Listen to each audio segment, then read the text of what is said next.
پاکستان کی معروف میزبان عامر لیاقت کی تیسری اہلیہ بتانے والی ہانیہ خان نے پی ٹی آئی رہنما سے متعلق کچھ دعوے کیے ہیں۔ پاکستان کی ابھرتی ہوئی اداکارہ و ماڈل ہانیہ خان کا کہنا ہے کہ وہ عامر لیاقت کی تیسری جبکہ سیدہ دانیہ شاہ چوتھی اہلیہ ہیں۔ تاہم یہ پہلا موقع نہیں جب ہانیہ نے اپنا تعارف عامر لیاقت کی اہلیہ کے حوالے سے کروایا ہو۔ گزشتہ سال اپریل میں ہانیہ خان پہلی مرتبہ منظر عام پر آئی تھیں۔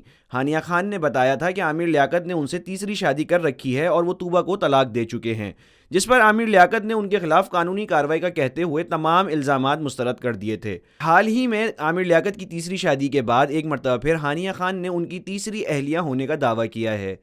ہانیہ خان نے ایک پروگرام میں شرکت کی اور دعویٰ کیا کہ یہ عامر لیاقت کی چوتھی شادی ہے۔ انہوں نے کہا کہ عامر لیاقت ہمیشہ سے ہی کم عمر اور ایسی نوجوان لڑکیوں کی تلاش میں رہے ہیں جن کا تعلق متوسط گھرانے سے ہو۔ ہانیہ نے الزام عائد کیا کہ عامر لیاقت لڑکیوں کو خواب دکھا کر ان کا کیریئر بنانے کے وعدے کر کے ان سے شادیاں کرتے ہیں۔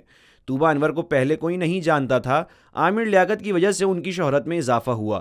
ہانیہ خان نے مزید کہا ہے کہ انہیں معلوم تھا عامر لیاقت کا رویہ دوسری خواتین سے اچھا نہیں ہے، پھر بھی میں نے ان سے شادی کی۔ واضح رہے حال ہی میں عامر لیاقت نے اپنی تیسری اہلیہ دانیہ کے حوالے سے سوشل میڈیا پر بتایا تھا۔ سبسکرائب کریں اور بیل دبائیں تاکہ کوئی خبر رہ نہ جائے۔